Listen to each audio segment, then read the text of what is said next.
আপনি ভারতীয় হন কিংবা বাংলাদেশি, আপনাদের কাছে যদি 10টা মিনিট সময় থাকে তাহলে এই ভিডিওটি একটু দেখবেন। আমি এই ভিডিওতে এমন কিছু প্রশ্ন তুলতে চাই যে প্রশ্নের উত্তর মোহাম্মদ ইউনূসের কাছে নেই। বাংলাদেশের কোনো মেইনস্ট্রিম মিডিয়া এই প্রশ্নের জবাব এই সরকারের থেকে কাল থেকে আজ অবধি অন্তত 24 ঘন্টায় চাইনি। কালকে গোপালগঞ্জে সেনাবাহিনী যেভাবে নিরীহ মানুষের উপর গুলি চালিয়েছে, সেই গুলি কিন্তু শুধুমাত্র বাংলাদেশিদের গায়ে কিংবা আওয়ামী লীগ সমর্থকদের গায়ে লেগেছে এরকম ভাবার কোনো কারণ নেই। সেই গুলি কিন্তু চালানো হয়েছে ভারতের দিকে তাক করেও। আপনারা নিশ্চয়ই এতদিনে বুঝে গেছেন মোহাম্মদ ইউনূস হলেন প্ল্যান্টেড প্রাইম মিনিস্টার, অর্থাৎ বাইরে থেকে ডিপ স্টেটের টাকা দিয়ে ওনাকে শুধু মুখ করে বাংলাদেশের মসনদে বসিয়ে দেওয়া হয়েছে। আর তারপরে শেষ 10 মাস ধরে বাংলাদেশের যে পরিস্থিতি আপনারা দেখছেন সেটাই তো কাম্য ছিল। সে এক আন্তর্জাতিক ষড়যন্ত্র। শেষ 1 বছর আগে ভারত এবং বাংলাদেশের সম্পর্কের কথা আপনারা ভাবুন। দুই দেশের ব্যবসা বাণিজ্য হতো, বিএসএফ এবং বিজেপি একসঙ্গে সীমান্ত পাহারা দিতেন, অনুপ্রবেশের এত বারবারন্ত ঘটনা আপনারা শোনেননি। হিন্দুদের উপর অত্যাচার বিক্ষিপ্তভাবে হলেও সরকার কখনো হিন্দুদের উপর অত্যাচার করেছে এই নিদর্শন আপনারা দেখেননি। একাধিক ক্ষেত্রে ভারত এবং বাংলাদেশের সম্পর্ক যে আজ তলানিতে গিয়ে পৌঁছেছে তার পিছনে কিন্তু আন্তর্জাতিক ষড়যন্ত্র কাজ করেছে, এবং এই ষড়যন্ত্রই কিন্তু করেছিল চীন পাকিস্তান। কারণ মনে রাখবেন, তারা বুঝতে পারছিল ভারত এবং বাংলাদেশের সম্পর্ক যদি ভালো থাকে তাহলে সার্কের মিটিং কোনোভাবে করা সম্ভব নয়, দক্ষিণ এশিয়ার সন্ত্রাসবাদীর প্রমোশন কোনোভাবে সম্ভব নয়। এমনকি শেখ হাসিনা এবং ভারতবর্ষের যদি একাধিক সম্পর্ক বজায় থাকে ভবিষ্যতে, তাহলে ব্যবসা বাণিজ্যের মার্কেটেও চীন এবং পাকিস্তান কেউই বাংলাদেশের মার্কেটের অ্যাক্সেসটুকু পাবে না। অর্থাৎ পুরোটাই এক আন্তর্জাতিক ষড়যন্ত্র, এবং সেই ষড়যন্ত্রে শুধু মোহাম্মদ ইউনূস আছেন কিংবা ছাত্র নেতারা আছেন এরকম আপনারা ভাববেন না। এর পিছনে এমন কিছু আন্তর্জাতিক শক্তি আছে যে শক্তিগুলো আসলে আজকের বাংলাদেশের গোপালগঞ্জের এই নিরীহ মানুষের উপর গুলি চালানোর ঘটনায় সরাসরি দায়ী। কালকে কি হলো পুরো বিষয়টি, কালকে রাত অবধি যে খবর সামনে এসেছে সেখানে দেখা যাচ্ছে সেনাবাহিনী নাকি নির্বিচারে সাধারণ মানুষের উপর গুলি চালিয়েছে, এবং সাধারণ মানুষ সংখ্যাটা 4 বলছে সরকারি হিসেব যে মৃত্যু হয়েছে, কিন্তু আসলে সংখ্যাটা 15 থেকে 20 জনের কাছাকাছি, যা বিভিন্ন তথ্য মারফত আমরা জানতে পারছি। কালকে একাধিক হোয়াটসঅ্যাপ আমার ফোনে এসছে যেখানে অরিজিনাল তথ্যগুলো বিভিন্ন ক্ষেত্রে বিভিন্ন মাধ্যম থেকে আলাদা আলাদা আসতে শুরু করে। একটা জিনিস বোঝা যায় যে বাংলাদেশের মিডিয়া আসল যে ফ্যাক্ট তা আন্তর্জাতিক স্তর থেকে লুকিয়ে রাখার চেষ্টা করেছেন শুধুমাত্র মোহাম্মদ ইউনূসকে সেফগার্ড করার জন্য।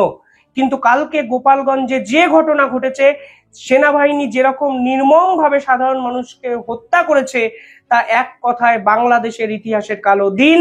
এই গণহত্যাকে কোনোভাবে মেনে নেওয়া যায় না, এবং এই গণহত্যার পিছনে বাংলাদেশের সেনাপ্রধান, বাংলাদেশের মোহাম্মদ ইউনূস, বাংলাদেশের ন্যাশনাল ক্রাইম পার্টি এনসিপির একাধিক সদস্য জড়িত।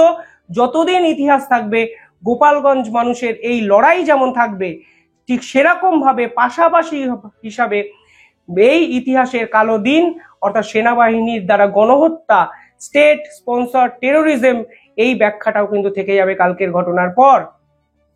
এই ঘটনা শুধুমাত্র সাধারণ মানুষের উপর গুলি চালানোতে আটকে নেই, পাশাপাশি কালকে একগুচ্ছ প্রশ্নচিহ্ন তুলে দিয়েছে।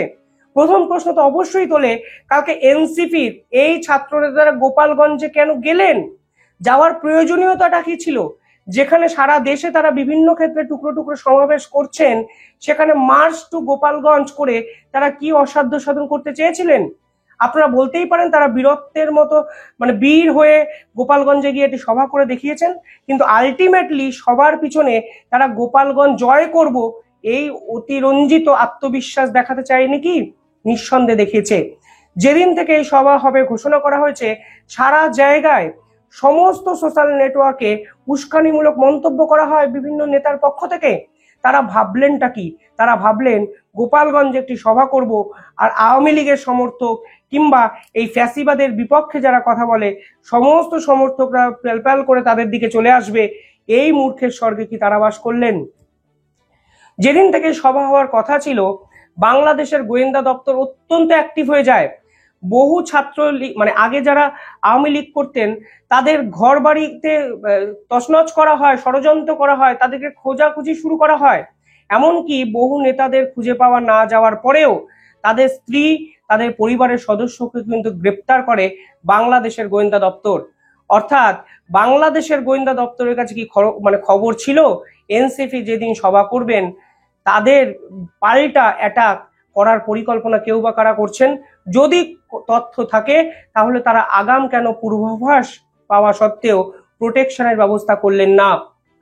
ছাত্রলীগের মানে এই যে ছাত্র নেতা, ছাত্রলীগ নয় ছাত্র নেতা যারা বারংবার করে বঙ্গবন্ধুর বিপক্ষে এত কথা বলেন, শেখ হাসিনাকে মিথ্যে মামলায় জড়িয়ে দেওয়ার চেষ্টা করেন, তারা ভাবলেনটাই বা কি যে গোপালগঞ্জের মতো একটি শক্তিশালী ঐতিহাসিক ঘাঁটিতে গিয়ে মুজিবের কবর উপড়ে ফেলবো এই ধরনের কথাবার্তা বলার পরও সাধারণ মানুষ বিক্ষোভ দেখাবেন না? তারা ভাবলেনটা কি করে যে গোপালগঞ্জ স্বাধীনতার ঐতিহাসিক দলিল আজও আওয়ামী লীগকে বাঁচিয়ে রেখেছে, আজও বঙ্গবন্ধুকে বাঁচিয়ে রেখেছে, সেই বঙ্গবন্ধু স্মৃতি বিজড়িত স্থানে গিয়ে তারা বঙ্গবন্ধুর বিপক্ষে কথা বলবেন, সাধারণ মানুষ চুপ করে শুনবে? এটা কি আত্মবিশ্বাসের না অহংকার, কিভাবে ব্যাখ্যা করবো আমি জানি না। পাশাপাশি কালকে যে প্রশ্ন সব থেকে বেশি উঠে যায় তা হলো এতজন গণহত্যার দায় কার? যদি আপনারা আগের বছর জুলাই বিপ্লব না বিক্ষোভ যেভাবেই আখ্যায়িত করেন সেখানে গুলি চালানোর দায় শেখ হাসিনার বিপক্ষে মামলা করেন, তাহলে নির্বিচারে কালকে গোপালগঞ্জে যে সাধারণ মানুষের উপর গুলি চালানো হয়েছে তার জন্য মোহাম্মদ ইউনূস কি দায়ী নন? সেনাবাহিনীকে গুলি চালানোর নির্দেশটা দিলেন কে? কোথায় ছিলেন সেনাপ্রধান? আইন শৃঙ্খলার দায়িত্ব রক্ষার দায়িত্ব ছিল তার। তা সত্ত্বেও আইন শৃঙ্খলা যে সম্পূর্ণভাবে কালকে ধূলিসাৎ হয়ে গেল তার দায় বাংলাদেশের আইন উপদেষ্টা, বাংলাদেশের প্রধান উপদেষ্টা, বাংলাদেশের সেনাপ্রধান কি নিলেন না। উল্টে সাধারণ মানুষের উপর গুলি চালিয়ে তারা মহৎ হওয়ার চেষ্টা করলেন, তারা বীরত্বের ইতিহাস লেখার চেষ্টা করলেন, যা আসলে তাদেরকে ঐতিহাসিকভাবে হিটলার এবং মুসলিনির মতো স্বৈরাচারী শাসকে পরিণত করলো। আরো ইন্টারেস্টিং বিষয় এই পুরো বিষয়টাই আছে। সেখানে সব থেকে ইম্পর্টেন্ট হলো শেখ হাসিনা যদি গুলি চালিয়েছে ধরেও নি, তাহলেও পাল্টা যে কথাবার্তাগুলো শোনা গেছিল সরকারের পক্ষ থেকে যে এই নাকি ছাত্রনেতারা 1 বছর আগে বাংলাদেশে মেট্রো রেল ভাঙচুর করেছে, বাংলাদেশের যে টেলিভিশন নেটওয়ার্ক তার অফিস ধূলিসাৎ করে দিয়েছে, একের পর এক সরকারি সম্পত্তিতে তারা আঘাত আনছিল, সেনাবাহিনী বা পুলিশ গুলি চালানো ছাড়া কোনো তাদের কাছে অপশন ছিল না। অর্থাৎ সরকারি সম্পত্তি রক্ষার জন্য শেখ হাসিনা সরকারকে গুলি চালাতে হয়েছিল, যেগুলিতে আবু সাইদের মতো ছাত্রনেতা মারা যান। তাহলে কালকে কেন তাহলে এবং এর জন্য যদি শেখ হাসিনা দায়ী হন, তাহলে কালকে যেভাবে গুলি চালানো হলো সেই গুলি চালানোর পর মোহাম্মদ ইউনূস দায়ী হবেন না কেন? কালকে এনসিপির ওই সভাতে দাঁড়িয়ে উস্কানিমূলক কথাবার্তা বলা এবং পুরো পরিস্থিতিটাকে যুদ্ধ বিধ্বস্ত করে দেওয়ার জন্য এই নাহিদ, হাসনাত, সার্জিদরা কেন গ্রেফতার হবেন না? প্রশ্ন তো উঠবেই। এই প্রশ্নের জবাবটা কে দেবে? কেন বাংলাদেশের মেইনস্ট্রিম মিডিয়া প্রকাশ্য দিবালোকে প্রত্যেকটি ন্যারেটিভকে চাপা দিয়ে গেলেন? কোন আন্তর্জাতিক ষড়যন্ত্র এর পিছনে লুকিয়ে আছে? আজকেও সকালে আমি দেখলাম নাহিদরা না কোথায় একটা বলেছেন, নাহিদ হাসনাতরা, যে ফের গোপালগঞ্জে যাবেন। এত কিছুর পরেও এই নাহিদ হাসনাতদের কিন্তু সেনাবাহিনীর ট্যাঙ্কারে লোকাতে হয়েছে, সেনাবাহিনীর প্রোটেকশনে তারা গোপালগঞ্জ ছেড়েছেন। তারা সেনাবাহিনী যদি 5 থেকে 2 মিনিটের জন্য সরে যেত তারা কিন্তু সম্পূর্ণভাবে শেষ হয়ে যেতেন। আজকের দিনে দাঁড়িয়ে বাংলাদেশে পুলিশ হত্যার ক্রেডিট নিতে চাইছে এই ছাত্রনেতারা। তারা বলছেন হিন্দুদের উপরে অত্যাচার করা আসলে আওয়ামী লীগের দোসরকে তারা ট্রিট করেছেন, এইভাবে ট্রিটমেন্ট দিয়েছেন। তাহলে আজকের দিনে দাঁড়িয়ে আইন শৃঙ্খলার অবনতির জন্য এই ছাত্র নেতাদের গ্রেফতার করা হবে না কেন? প্রশ্ন কিন্তু অনেক, সেই প্রশ্নের উত্তর কিন্তু নেই। আর এতই যখন বীরত্ব দেখানোর ইচ্ছা হলো তাহলে পালাতে কেন হলো? কিসের প্রোটেকশনের কথা ভাবছেন আপনারা? কিভাবে বাংলাদেশটাকে তছনছ করে দিলেন? আমি সত্যি অবাক লাগে। এই বাংলাদেশ এক সময় ভারতের সঙ্গে হাতে হাত মিলিয়ে নতুন ইতিহাস রচনা শুরু করেছিল, আর আজকের বাংলাদেশ একদম অজানা বাংলাদেশ।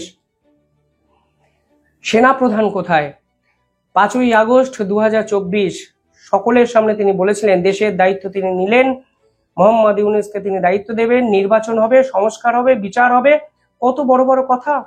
আজ এই সেনাপ্রধানের সেনাবাহিনী কখনো বস্ত্র শিল্পীদের উপর গুলি চালাচ্ছেন, কখনো সাধারণ গোপালগঞ্জের মানুষের উপর গুলি চালাচ্ছেন, নিরীহ মানুষকে হত্যা করে তিনি নিজেকে বীর ভাবছেন। আর মোহাম্মদ ইউনূস মসনদে বসে চেয়ারের লোভে বাংলাদেশকে নরকে পরিণত করে দিলেন। এই গোপালগঞ্জের উপর গুলি চালানো মানে ভারতের উপর গুলি চালানো। কারণ এই গোপালগঞ্জের মানুষ বঙ্গবন্ধুর যে স্মৃতি, সেই স্মৃতিকে আঁকড়ে ধরা মানুষ আজও মনে করেন বাংলাদেশের এই মুক্তিযুদ্ধর পিছনে ভারতের অবদান অনস্বীকার্য। আজকে ভারত এবং বাংলাদেশ একত্রে চলেছিল বলেই বাংলাদেশের উন্নতি আজকে অন্য লেভেলে নিয়ে যেতে শুরু করেছিলেন শেখ হাসিনা। জিডিপি রেকর্ড দেখুন, একাধিক জায়গায় একাধিক উন্নয়নশীল কাজ দেখুন, সমস্ত দিক দিয়ে ভারত এবং বাংলাদেশ একত্রে পার্টনারশিপ তৈরি করেছিলেন। আজকে যারা ভারত বিরোধী তারাই নাকি বাংলাদেশকে চালাতে চাইছেন, সেই নাহিদ হাসরাতদের প্রোটেকশন দিচ্ছেন এই নির্লজ্জ সেনাপ্রধান, এই নির্লজ্জ মোহাম্মদ ইউনূস। কালকে ব্রিটেন উত্তাল হলো একটি কারণে, জানেন না হয়তো, আপনাদের এই খবর জানতে দেওয়া হয় না। কালকে ব্রিটেনের 7 সদস্যের একটি কমিটি, যেই কমিটিতে একাধিক ল মেকার্সরা ছিল, তারা ব্রিটেনের প্রেসিডেন্ট মানে প্রাইম মিনিস্টারকে অব্দি চিঠি লিখলেন। সেখানে বলা হলো বাংলাদেশে এখনো অব্দি শেষ 10 মাসে 2010 জন হিন্দুদের উপর মানে ঘটনা ঘটেছে হিন্দুদের উপর অত্যাচারের। সেখানে বলা হয়েছে 21শে সেপ্টেম্বর থেকে 24শে ডিসেম্বর এই সময়কালের আগের বছর 174টি ঘটনা ঘটেছে, এবং সেখানে বলা হয়েছে জানুয়ারি থেকে জুন এই সময়কালে আরো 258টি ঘটনা ঘটেছে, এবং এই ঘটনার প্রতিবাদে এই অবিলম্বে ব্রিটেনের ব্যবস্থা নেওয়া উচিত মোহাম্মদ ইউনূসের বিপক্ষে, বাংলাদেশের সঙ্গে সমস্ত সম্পর্ক ছিন্ন বিচ্ছিন্ন করা হোক। এই খবর সামনে কেউ আসেনি। আমি একটি নিউজ পেপারের ডকুমেন্ট দেখাচ্ছি, আপনারা গুগলে গিয়ে সেই ডকুমেন্ট পড়ে নিন, তারপরে বুঝবেন আসলে ব্রিটেন সরকার এই মোহাম্মদ ইউনূসের কর্মকাণ্ডে ঠিক কতটা তিতিবিরক্ত। কোনো আন্তর্জাতিক শক্তি নেই। কালকে আরো একটি রিপোর্ট সামনে এসেছে, সেখানে বলা হচ্ছে 330 দিনে অর্থাৎ শেষ 11 মাসে আপনারা ভাবতে পারেন 2500টি অ্যাটাক হয়েছে হিন্দুদের উপর, এবং টোটাল ঘটনা ঘটেছে 2442টি। সেখানে হিন্দু নারীদের রেপ করা হয়েছে, মন্দিরে আক্রমণ করা হয়েছে, হিন্দুদেরকে ঘরছাড়া করা হয়েছে, প্রাণের ভয়ে হিন্দুরা এদিক থেকে ওদিকে পালিয়ে গেছেন। এর জবাবটা কে দেবে? এই যে দুটো রিপোর্ট যা আন্তর্জাতিক স্তরে বাংলাদেশকে এক্সপোজ করে দিল, যার ফলে ফরেন ইনভেস্টমেন্ট বাংলাদেশে তলানিতে গিয়ে পৌঁছালো, শূন্যে গিয়ে পৌঁছালো, তার জবাবটা কি সেনাপ্রধান দেবেন? তবে কালকে যে বর্বরচিত ঘটনা ঘটানো হয়েছে তাতে এই ভারত বিরোধী সন্ত্রাসীগুলো আসলে বুঝে গেছেন যে তাদের মাথার উপরে এই সেনাপ্রধান আছেন, এই মোহাম্মদ ইউনূস আছেন। কিন্তু সাধারণ মানুষের যে পুঞ্জীভূত ক্ষোভ, যে ক্ষোভের বহিঃপ্রকাশ কালকে গোপালগঞ্জ দেখালো, সেই ক্ষোভের থেকে তারা কতদিন বাঁচবেন প্রশ্ন কিন্তু থেকেই গেল। কালকে তো শুধু টিজার ছিল, এরপর ট্রেলার আসবে, তারপর পুরো সিনেমাটা আসবে। এই পুরো সিনেমা দেখার ক্ষমতা এই বাংলাদেশের ছাত্র নেতাদের থাকবে তো? প্রশ্ন কিন্তু থেকেই যায়। কমেন্টে জানাবেন আপনারা কিভাবে দেখছেন পুরো বিষয়টি। ধন্যবাদ।